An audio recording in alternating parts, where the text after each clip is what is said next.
Hello my dear students, हम Pankaj sir. आप देख रहे हैं क्लास 10 के केमिस्ट्री का ऑब्जेक्टिव।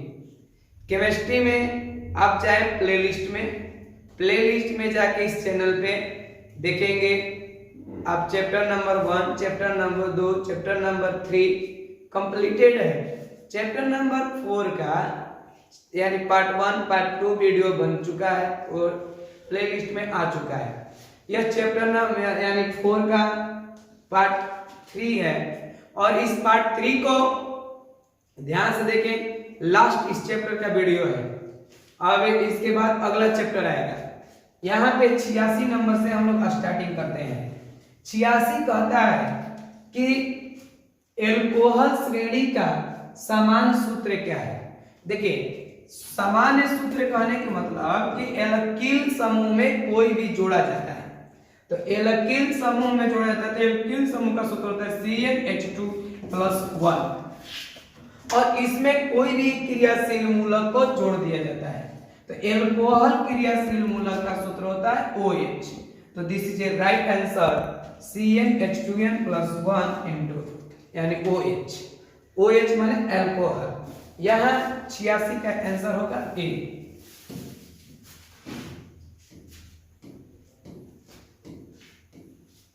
देखिए, यहां से क्वेश्चन नंबर 87 की ओर चलते हैं।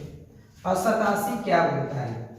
87 बोलता है कि एल्डिहाइड श्रेणी का सामान्य सूत्र क्या होता है। जहां भी एल्डिहाइड बात करें वहां पे CHO समझ।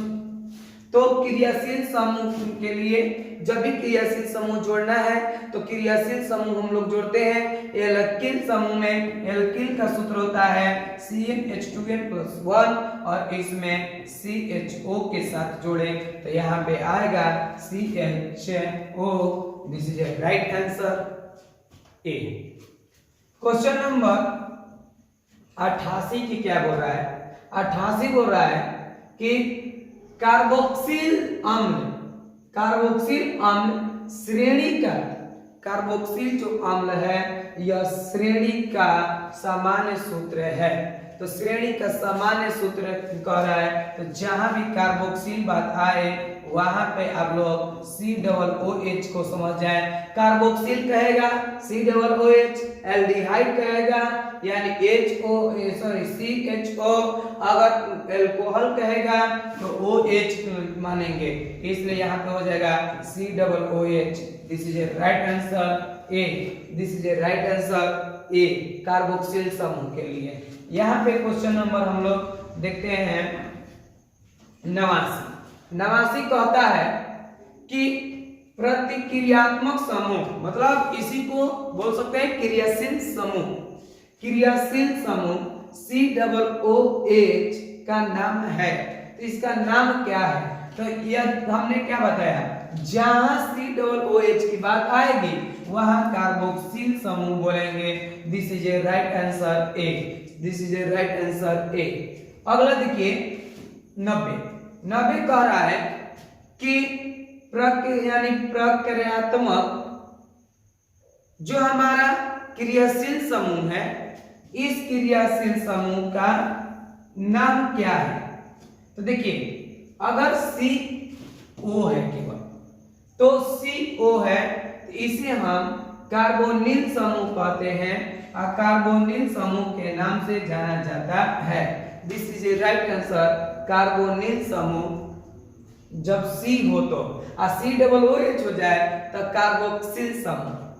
यहां तक की क्वेश्चन 90 के बाद देखिए 91 नंबर क्या बोलता है? 91 नंबर बोलता है कि प्रक्रियात्मक समूह COO का नाम है। देखिए, C डबल बॉन्ड है, यहाँ पे O सिंगल बॉन्ड H, इसका मतलब COH। CHO भी बोल सकते हैं CHO। तो CHO बोले तो इसका मतलब C ऊपर चल गया, डबल बॉन्ड यहाँ आ गया, ये भैया लिंक वाला कार्बन का आ जाएगा। यहाँ पे मान लीजिए कोई समूह जुटेगा या कुछ जुटेगा तो इसको क्या बोलते हैं? यह आपका जहाँ पे CHO आ जाए जहां पे CHO आ जाए वह एल्डिहाइड समूह कहलाता है। This is a right answer B, aldehyde समूह बी। क्वेश्चन नंबर 92 कह रहा है कि प्रक्रियात्मक समूह यानी O यहाँ पे बॉन्ड दोनों तरफ है, यहाँ हाइड्रोजन लग गया है, तब कहता है कि यह कौन सा समूह है, क्या है।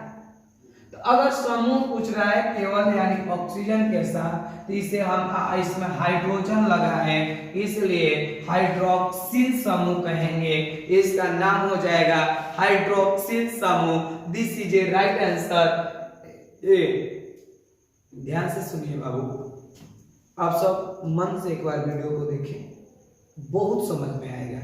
यह जो लोग सिलेबस नहीं देखे होंगे उन लोगों को थोड़ा सा अल्टर लगता होगा। सिलेबस पढ़ सकते हैं, हमारे पास अपेक्स कोचिंग में यह सिलेबस चालू होने वाला है आपका 20 दिसंबर से अपेक्स कोचिंग में इसका चैप्टर स्टार्ट हो रहा है।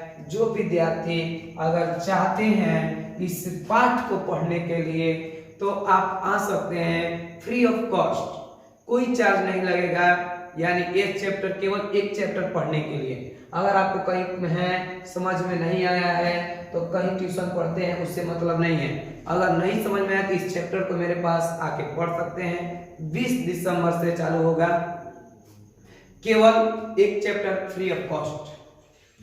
एथेनॉल का सूत्र है, एथेनॉल का, एथेन के मतलब कार्बन के 2 भाग, और नॉल कहने का मतलब कि OH जोड़ दिया जाए। तो जब OH जुड़ गया तो यहाँ पे H का 5 भाग हो जाएगा।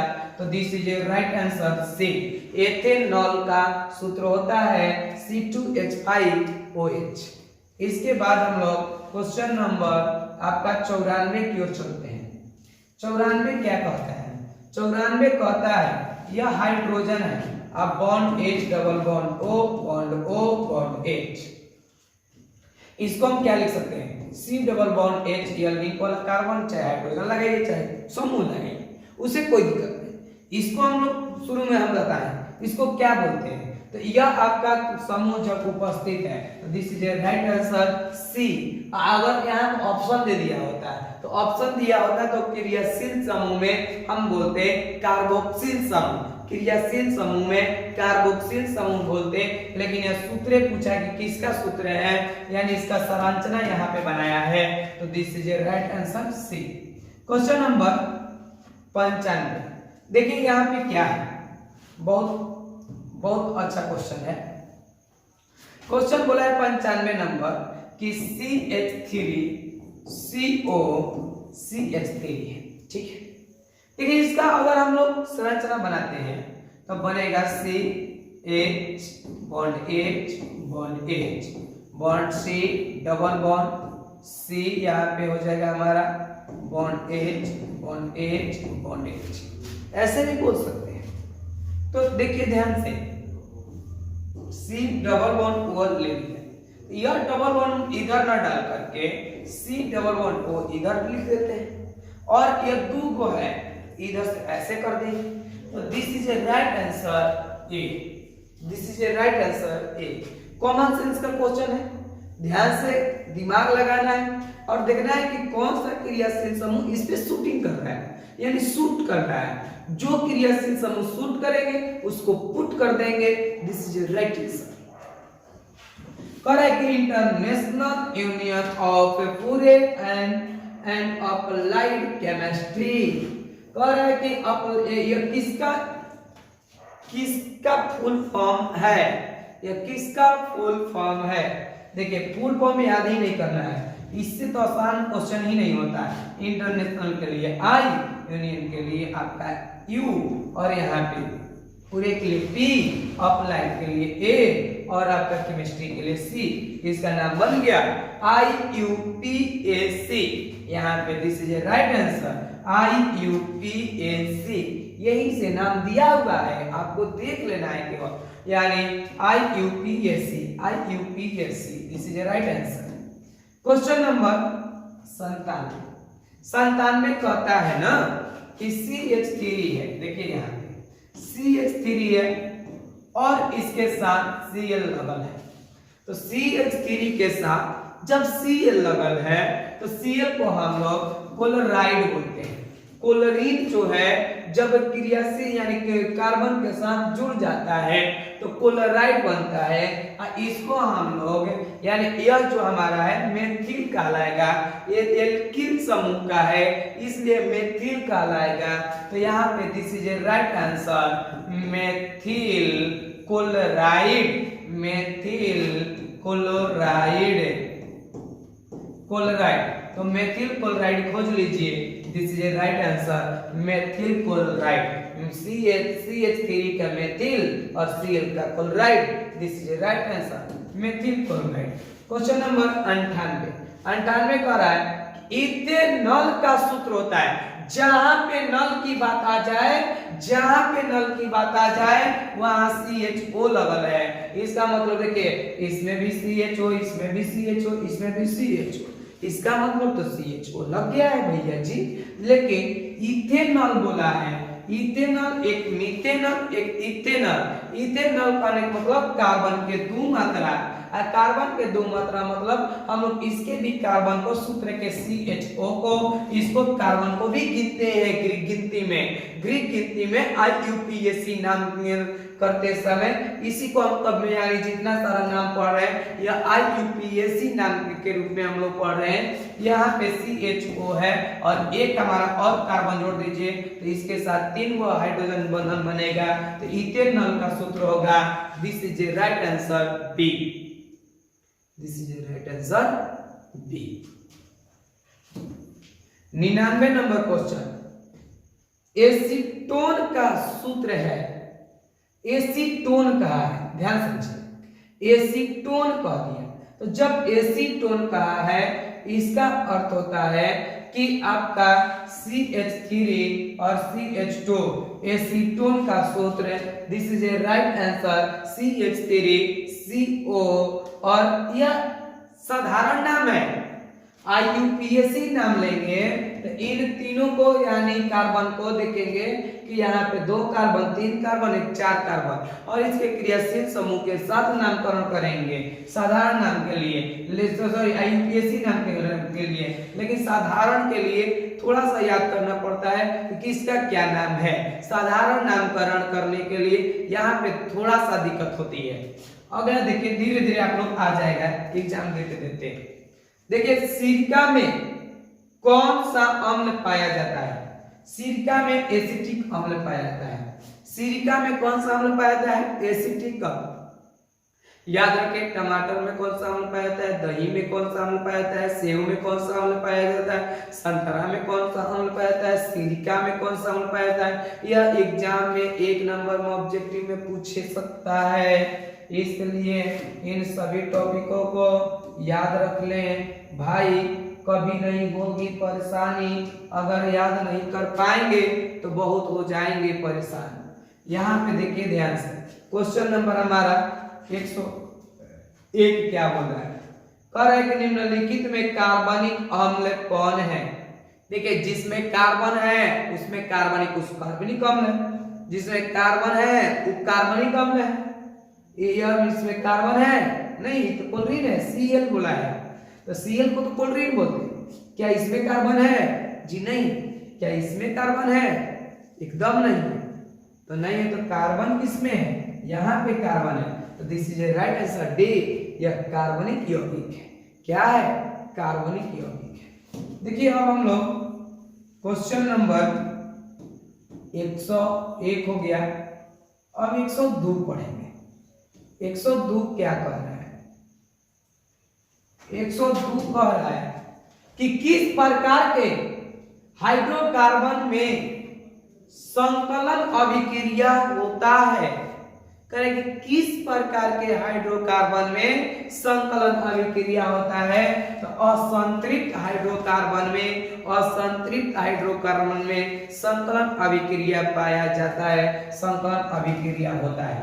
103 किस प्रकार के हाइड्रोकार्बन में प्रतिस्थापन अभिक्रिया होता है? संतृप्त हाइड्रोकार्बन में जो संतृप्त हाइड्रोकार्बन होता है, संतृप्त हाइड्रोकार्बन में आपका प्रतिस्थापन अभिक्रिया होता है, प्रतिस्थापन अभिक्रिया होता है। आप पूरे क्वेश्चन को ध्यान से देखें, मजे के साथ देखें। ब्यूटेन के कितने समूही हैं? ब्यूटेन के कितने समूही हैं? देखिए ब्यूटेन का सूत्र होता है C4H10। ब्यूटेन का कितने तरह से इसे बदला जा सकता है? देखिए एक सूत्र हो सकता है हमारा C, यहाँ पे CH3 CH2 CH2 CH3, एक सूत्र यहाँ बन गया। एक सूत्र बन सकता है, एक संरचना CH3 CH2, एक नीचे CH3, एक इधर CH3। कार्बन भी यहाँ 1 2 3 4, यहाँ भी 1 2 3 4। अब इसको ऊपर लिखे चाहे नीचे लिखे, यहाँ पे लिखेंगे तो ये वाला बात आ जाएगा। तो समवायी मतलब समवायी क्या है? तो वैसे यौगिक जिसका संरचना सूत्र समान है लेकिन भौतिक और रासायनिक गुण अलग अलग हो जाए, जिसका संरचना सूत्र तो बराबर है लेकिन भौतिक और रासायनिक गुण या संरचना अलग अलग हो जाए, तो उसको हम लोग बोलते हैं, उन यौगिकों को बोलते हैं समवायी, अतः इस घटना को बोलते हैं समवायता। इस घटना को बोलते हैं समवायता। तो देखिए एक तरह से ऐसे बना सकते हैं, एक तरह से ऐसे। तो समवायों की संख्या 2, दिस इज राइट आंसर 2। ध्यान से देख लीजिए, बहुत मजे के साथ आपको समझ में आएगा।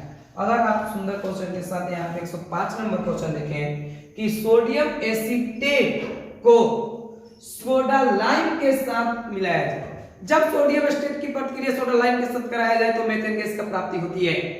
कोई पूछे आपसे मीथेन गैस किससे कहते हैं, मीथेन गैस क्या है? तो जब सोडियम एसीटेट की प्रतिक्रिया सोडा लाइम के साथ कराया जाता है तो मीथेन गैस का निर्माण होता है, मीथेन गैस होता है। तो यहाँ पे सोडियम पूछा है कि सोडियम एसीटेट को सोडा लाइम के साथ मिलाया जाता है तो क्या होता है? तो सोडियम एसीटेट की प्रतिक्रिया सोडा लाइम के साथ बनाया जाता है तो मीथेन गैस बनता है। अब मीथेन गैस का सूत्र होता है CH4। तो देख लीजिए CH4 कहाँ है? This is a right answer A, this is a right answer A. अब देखेंगे हम लोग क्वेश्चन नंबर 105 हो गया, 106 देखेंगे। 106 क्वेश्चन भी बहुत मस्त और झकास क्वेश्चन है।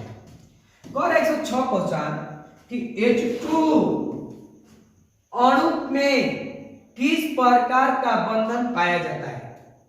H2 अणु में, H2 अणु यही है H2, इसका हाइड्रोजन, ये अभी हाइड्रोजन, इस हाइड्रोजन के पास एक इलेक्ट्रॉन यहाँ पे और इस हाइड्रोजन के पास भी एक इलेक्ट्रॉन।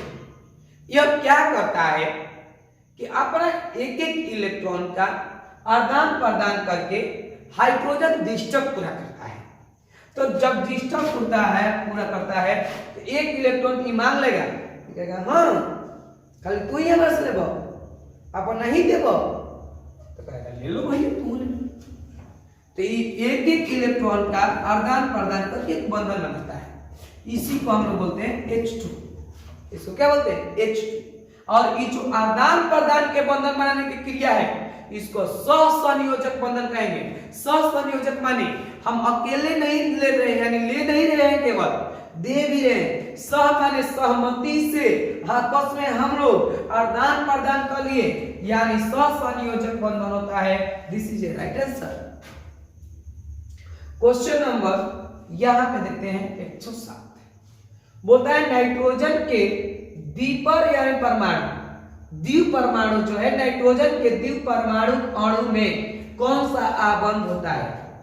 नाइट्रोजन के द्विव परमाणु अणु में कौन सा आबंध होता है? अगर ऐसा बात आ जाए तो ध्यान से समझ जाए। द्विव परमाणु अणु नाइट्रोजन के मतलब N2 में हमारा निकालना है। डियर स्टूडेंट ध्यान से देखिए, N2 में हमारा निकालना है। N2 हमारा एक N और एक N, यहाँ पे भी एक N। तो जब N 2 हो गया, N हमारा 2 हो गया, एक नाइट्रोजन के बाहतम कक्ष में, यहाँ पे नाइट्रोजन है, नाइट्रोजन के यानी 7 होता है इलेक्ट्रॉनिक विन्यास, तो इलेक्ट्रॉनिक विन्यास कीजिए 2 5 हो जाएगा, यानी 2 5 5 माने बाहतम कक्ष में 5 इलेक्ट्रॉन है, तो इन दोनों के पास 5 इलेक्ट्रॉन है, 2 2 4 और 1 5, मान लिया जाए 5 इलेक्ट्रॉन, इधर 3 गो रखेंगे, इधर इसका भी 3 गो और हमारा 2 गो, 5 गो इलेक्ट्रॉन यह रखा है, 5 इलेक्ट्रॉन है, तो कोई भी दुनिया के तत्व जो है वो अष्टक पूरा करना चाहता है। अष्टक कहने का मतलब होता है कि 8 को इलेक्ट्रॉन लेना चाहता है, अपने पास 8 को इलेक्ट्रॉन, उसके अगर बाहतम कक्ष में 8 इलेक्ट्रॉन तो बड़ी खुश है, ये राजा है, ये राजा है। जैसे जिसके खाता में 2-4 लाख रुपया हो जाए तो समझता है हम राजा है, हम राजा है। उसी तरह से जो भी यानी तत्व है, परमाणु है, ये अपने बाहतम कक्ष में 8 इलेक्ट्रॉन रखना चाहते हैं, तो 8 इलेक्ट्रॉन लेने के लिए इनके बाहतम कक्ष में 5 इलेक्ट्रॉन है, इनसे कहेंगे बबू 3 इलेक्ट्रॉन दे दो ना, तो कहेगा ले लो भैया ले लो। जब ये 8 को पूरा कर लेता है तो कहता है खाली तू ही चला को, खाली तू ही लगो, हम नहीं ले, तो कहेगा अच्छा रूस मत, हम देते हैं, इहो दे देगा अपना 3 इलेक्ट्रॉन, तो 3 इलेक्ट्रॉन का आदान प्रदान किया, इसने नाइट्रोजन ट्रिपल बॉन्ड बनाया, या आपका एक मिलके यानी यहां पे बना दिया 2-2 इलेक्ट्रॉन मिलता है, जब एक बंधन बनता है 3 यानी 3 बंधन बनाया, इसलिए त्रिआबंध कहेंगे इसको। This is a right answer, त्रिआबंध। ये सब चौकट संपिलुआ चल जा रहा है, त्रिआबंध के रूप में जानेंगे, त्रिआबंध कहेंगे। 108 क्वेश्चन 108 कह रहा है कि अमोनिया के अणुओं में कितने आबंध होते हैं। इस यहाँ पे अमोनिया NH3 है, देखिए ध्यान से, अमोनिया को NH3 कहते हैं, अमोनिया के बाहतम कक्ष में 3 इलेक्ट्रॉन इसको लेना है किसी तरह से, देखिए ध्यान से यहाँ पे समझाते हैं, ये इसको इरेज कर देते हैं। अमोनिया का सूत्र होता है NH3, ठीक है। अमोनिया के बाहतम कक्ष में नाइट्रोजन, इसमें केंद्रीय परमाणु है, केंद्रीय परमाणु के पास 5 इलेक्ट्रॉन है। अभी हम देखा है कि नाइट्रोजन परमाणु में 7 टोटल होता है, इलेक्ट्रॉनिक विन्यास कीजिए 2 और 5 कीजिए, यानी 2 5 7 हो जाता है, तो बाहतम कक्ष में 5 इलेक्ट्रॉन हो गया। बाहतम कक्ष में 5 इलेक्ट्रॉन हो गया, लेकिन 5 इलेक्ट्रॉन अगर हो गया तो हमको अष्टक पूरा करना है, तो कब लेंगे 8 को लेंगे, तो 8 को करने के लिए यानी 8 को अपने पास लाने के लिए हमें 5 को हमारे पास ऑलरेडी है, 1 2 3 और हमारे पास यहाँ पे 2 है, यानी 5 है। अष्टक पूरा करने के लिए हमें चाहिए और 3 इलेक्ट्रॉन, हाइड्रोजन हमारे पास 3 गो है, 3 गो। एक हाइड्रोजन के पास 1 इलेक्ट्रॉन होता है, तो हाइड्रोजन क्या कहा कि अगर नाइट्रोजन जी अगर आप हमको 1 इलेक्ट्रॉन दे देते हैं तो हम अपना दिष्टक पूरा कर लेंगे। दुनिया के प्रत्येक तत्व तो अष्टक पूरा करते हैं, हाइड्रोजन अपना दिष्टक पूरा करता है, माइंड में दुनिया के प्रत्येक तत्व अष्टक पूरा करते हैं, लेकिन हाइड्रोजन एक ऐसा तत्व है जो अपना अष्टक पूरा करता है।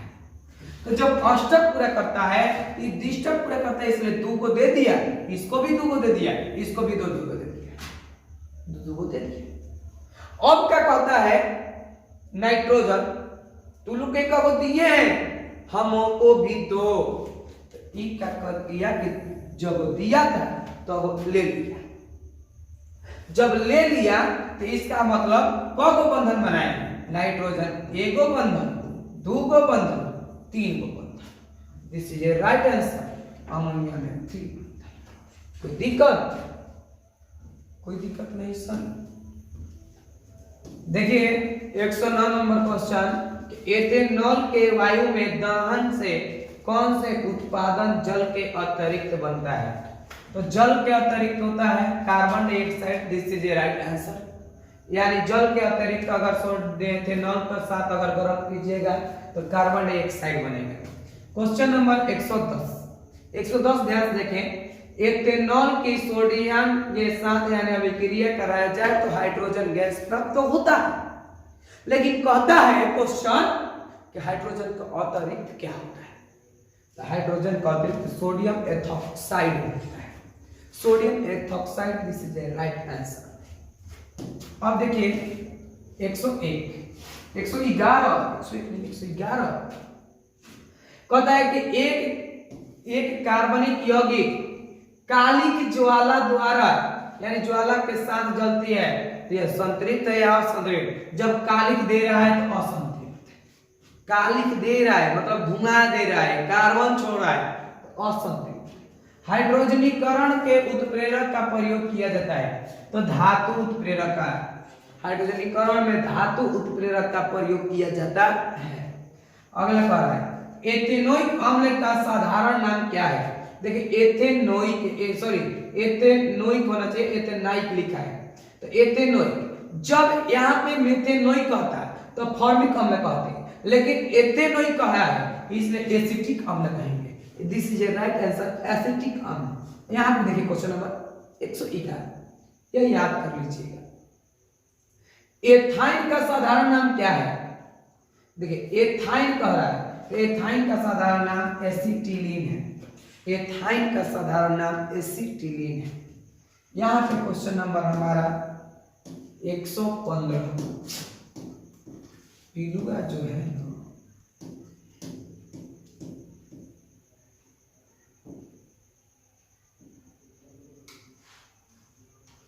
क्वेश्चन नंबर यहाँ तक एक खत्म कर देते हैं। ऊपर में दिखाई दे रहा है सर, देख लीजिए 115 देखिए ध्यान से। कह रहा है कि एथेनॉल का साधारण नाम क्या है। एथेनॉल बोला है, अगर मेथेनॉल कहा जाता है तब मिथाइल अल्कोहल बोलते, लेकिन एथेनॉल बोला है इसलिए इथाइल अल्कोहल।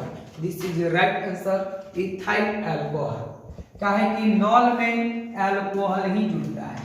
मेथेनॉल का साधारण नाम, मेथेनॉल का साधारण नाम फॉर्मल्डिहाइड। एल्डिहाइड है इससे डिहाइड, लेकिन एक मेथेन है इसलिए formal aldehyde. This is a right answer, formaldehyde. 117 number methanoic अम्ल का साधारण नाम क्या है। जब मेथेनोइक अम्ल का साधारण नाम देखना है तो हमें फॉर्मिक अम्ल बोलते हैं। This is a right answer, formic अम्ल। फॉर्मिक अम्ल, यहाँ पे अम्ल बोला है इसलिए यहाँ पे अम्ल के अनुसार देख के मार लेंगे फॉर्मिक अम्ल। अगर यहाँ पे मेथेन के अलावा एथेन होगा तब एसिटिक अम्ल मानते हैं।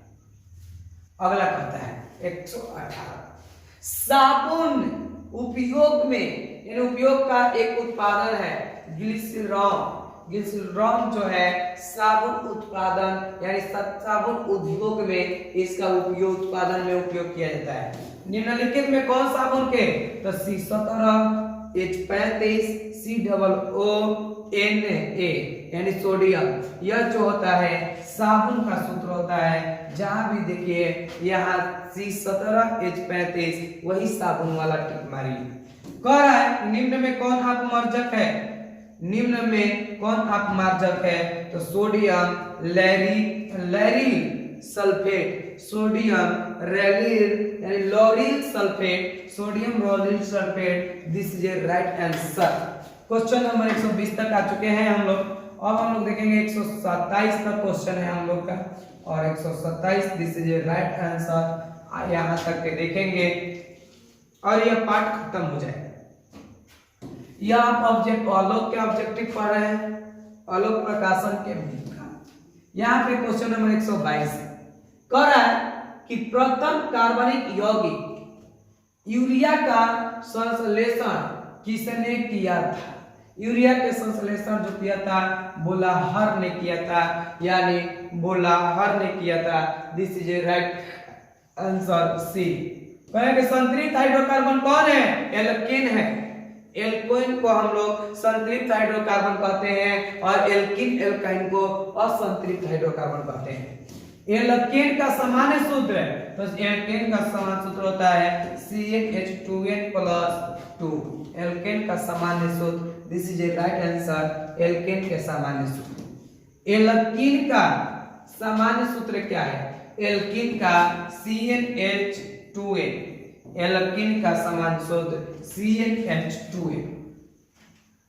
अगला 126 नंबर पर है कि एथेनॉल को 7H2SO4 के साथ 170 डिग्री सेल्सियस पर गर्म किया जाता है तो यानी C2H4 बनता है। यानी इसी को हम लोग यानी एथिल मेथिल मेथिल एथिल यानी एथीन बोलते हैं, एथीन बोलते हैं। जब एल्कोहल या एथेनॉल को H2SO4 के साथ 170 डिग्री सेल्सियस में गर्म करेंगे तो एथीन प्राप्त होगा, एथीन प्राप्त होगा C2H4। कह रहा है OH, ठीक है। अभिक्रिया मूलक का नाम क्या है? अभिक्रिया मूलक का नाम क्या है? एल्कोक्सी, यानी अभिक्रिया है अल्कोहल है इसलिए एल्कोक्सी हाइड्रोक्सिल समूह, एल्कोक्सी हाइड्रोक्सिल समूह। उससे मतलब नहीं है एल्कोहल है, एल्कोहल लगे एल्कोक्सी लगाया है इसलिए this is the right answer 27 का भी। यह क्वेश्चन नंबर 4 आपका कंप्लीट हुआ। पूरा एक एक क्वेश्चन को समझा बताए हैं। ध्यान से एक बार देख लीजिए वीडियो को, हो सके तो हितई के नहीं अगल बगल कोई 10 क्लास के विद्यार्थी है तो उसको ऑब्जेक्टिव 50% इस जितना पढ़ा है इससे 1% ज्यादा आपका बिहार बोर्ड में नहीं पूछेगा। This is my guarantee. 11-12 video लगभग फिजिक्स का है, जाके पूरे 3 से 4 दिन में देख चाहिए पूरे फिजिक्स का वीडियो। और इसमें भी लगभग 8-9 मान लीजिए दो वीडियो और आएगा। 11 वीडियो में लगभग ये भी फिजिक्स कंप्लीट हो जाएगा। दिस इज ये पूरे फिनिश 11 वीडियो में मात्र। जाके देखिए एक बार पूरा एकदम एक साथ देखिए, शेयर कीजिए, इसको जितना हो सके फैलाइए। आपके फायदा की चीज है, आप इसका लाभ उठाइए। ठीक है, तो आज के लिए इतना ही। हम फिर मिलते हैं अगले एपिसोड में। जय हिंद।